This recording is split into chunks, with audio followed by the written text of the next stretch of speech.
Yo, what is up guys? It's Pedro here, and in today's video I will be talking about Emmanuel Forbes and why he needs to step up against the Arizona Cardinals and for the entire 2024 season. Also be giving you guys a major injury update for the Commanders, but also for the Cardinals. They got some big players out. And then also we'll be talking about some other things as well. If you guys are new, make sure to subscribe, do all that good stuff. You already know it's free and it really does help out the algorithm a ton and the channel. Also check out BetUS. It's betus.com. Check them out. Let's get right into the video though. So Emmanuel Forbes played week 1, then has been out the last 2 games of the season, and the Commanders won both of those games, but their defense has not been the reason they've won those 2 games. It's been Jaden Daniels in the offense. In the Giants game, they scored 21 points and should have scored more, but just couldn't convert in the red zone. I guess the defense wasn't awful in that game, but in terms of stopping Malik Neighbors, they were. And then last week against the Bengals, the defense was really bad and just got shredded by Jamar Chase, and even like T. Higgins and the other receiver Andre, I don't know how to pronounce his name, but the guy from Princeton, they got shredded by the Bengals receivers, and Mike Gesicki too. So even though some of that was in garbage time, Emmanuel Forbes is expected to be back this week. He will be back. He's practiced this whole week, and then the Friday injury report hasn't been released yet, but I'm very certain, almost certain, that he is going to be cleared to play. Dan Quinn said this is on Tuesday. I believe it was on Tuesday. Said he expects Emmanuel Forbes to be ready to go this Sunday. So when someone says that, when someone's that bold like that, I guess 25th was a Wednesday, whatever. Besides the point. When someone's that bold and they, coach says something like that, it's very unlikely that Emmanuel Forbes is not going to be ready to play. So he's going to be there. They're playing the Arizona Cardinals, who do have Marvin Harrison, who is a good receiver. They have some other guys that are all right too, like Michael Wilson, Greg Dortch, but you don't have to worry about them. Not saying they're not going to torch us, because our secondary is not good at all, but Marvin Harrison is the one you really got to worry about. And, James Conner is very good as well. But it's really Marvin Harrison is their biggest weapon on offense. And Emmanuel Forbes coming back. And while he was gone, Mike Sanders still played a little bit outside. That didn't really work out. He's more of a slot guy. He's this very small guy. Even for the slot, he's not big. He's small. So you got to keep him there. And, he didn't do well the last couple, really the whole season. He hasn't been great, but he's still young. I'm not, down on him necessarily, but they weren't putting him in the best position there. So putting him in the slot is going to be better for him. Then you put Forbes and St. Juste on the outside. I don't know who's going to be on Marvin Harrison. Honestly, I do like this matchup for our corners, like Marvin Harrison, better than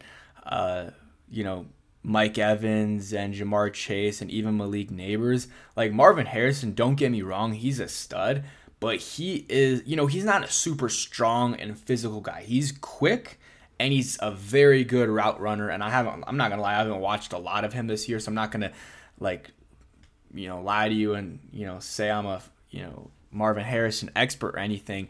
But I think that St. Juste and Forbes are a better matchup for, they're going to be able to cover Harrison easier than they were like Mike Evans or Jamar Chase. And, St. Juste was all right against Jamar Chase. I believe he had allowed 1 touchdown, but did have some nice plays in that game. And against Mike Evans, he allowed 2 touchdowns. And Mike Evans is just a bigger receiver than him. And Marvin is tall. I believe he's 6'4", but he's not super strong. So I think Forbes and St. Juste would have a shot of, playing well against Marvin Harrison, which could be an advantage for the Washington Commanders for sure if they can lock down Marvin Harrison or, contain him to like 55, 60 yards.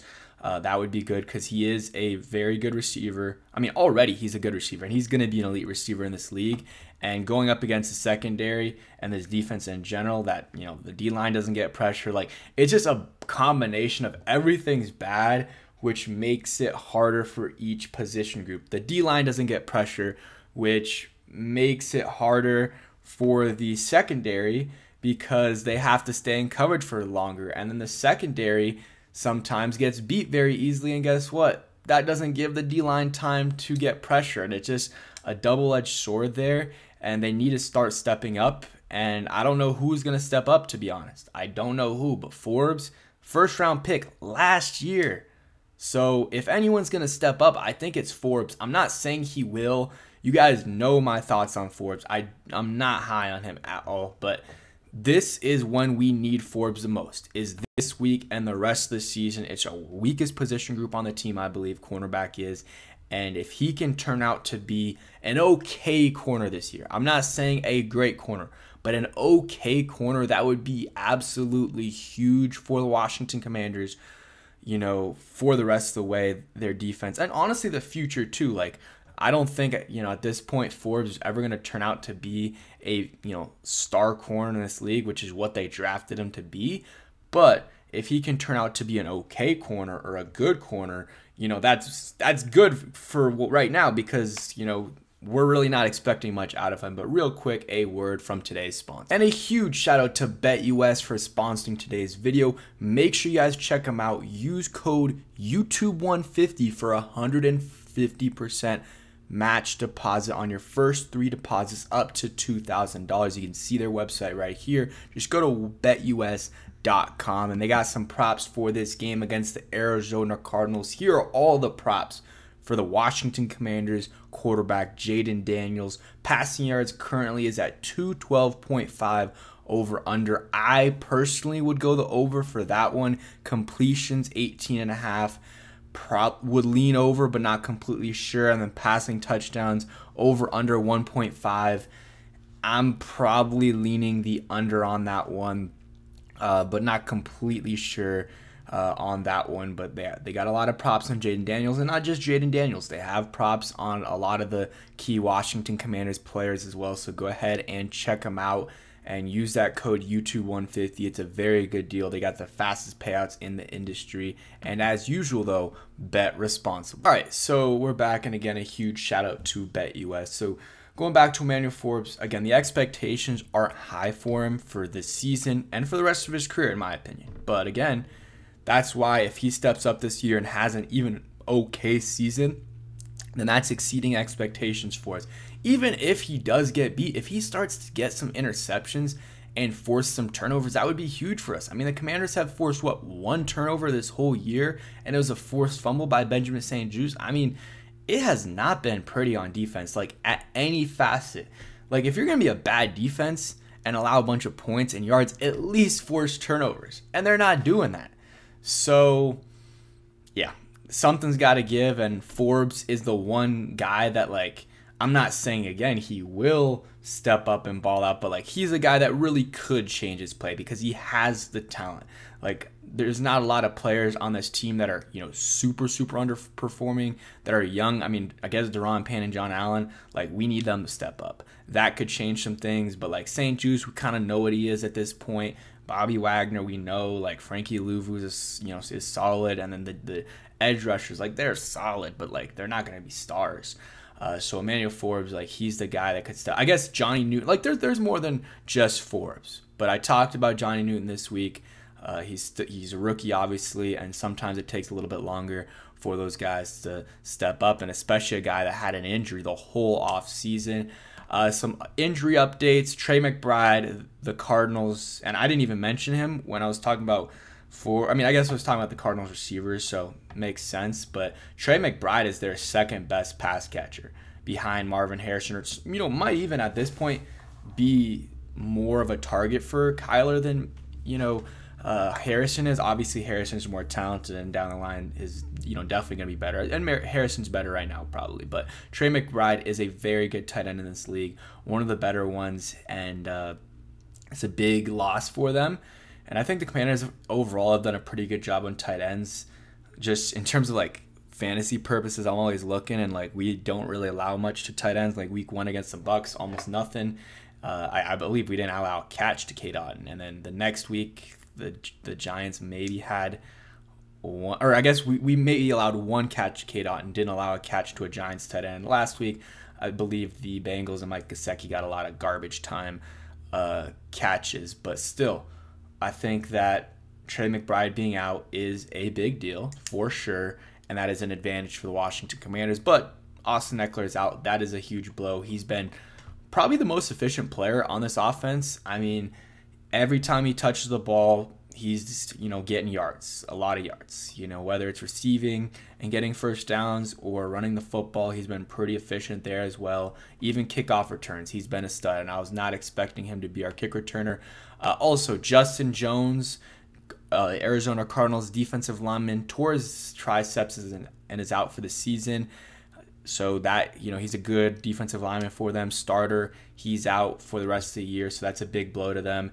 And Clelin Ferrell also out for the Washington Commanders. I think Sam Cosmi was on the injury list with an Achilles and was out on Wednesday, but then they said, he should be good. He said he should be good to go. And that's kind of it for injury updates. If I don't make a video before the game, I'll give you guys my score prediction right now. I am going to say 20. Now we'll go 30-27. Washington Commanders get the dub. I think the Cardinals are a good team, and it is away, but I think this offense is going to do well. Cliff Kingsbury revenge game, Zach Ertz revenge game. They have familiarity with Kyler Murray and stuff like that, so that should be a little bit of an advantage for the Commanders. And I guess Kyler knows Cliff a little bit as well. But I feel like a lot of times the coaches know the players better than the players know the coaches. That's just my thoughts. But Kyler might know the offense, but it's a little bit changed, of course, but in different terminology and stuff like that. But it's definitely an interesting wrinkle to this game. Kyler is one of the better quarterbacks in the league, and that's the guy you're really gonna have to watch out for, him and Marvin Harrison. So Forbes, let's have a day. Let's have a day. Get an interception or just have good coverage, to be honest. Either one. If you can do one of the two, because normally Forbes is getting cooked and not getting an interception. So if he gets cooked but he gets an interception, I'm not going to be too hard on him because he, got us the ball in a possession. So that's it for today's video. Hope you guys enjoyed. Check out BetUS, a bunch of props for this big time game, the highest over under out of any of the games. So 50.5 right now. But if you guys stayed till the end, go ahead and comment down below. I'm trying to think of some older players. We'll go Deshaun Jackson. I got to think about some OG players we haven't done in a while, but Deshaun Jackson, comment him down below if you stay till the end. Peace, guys.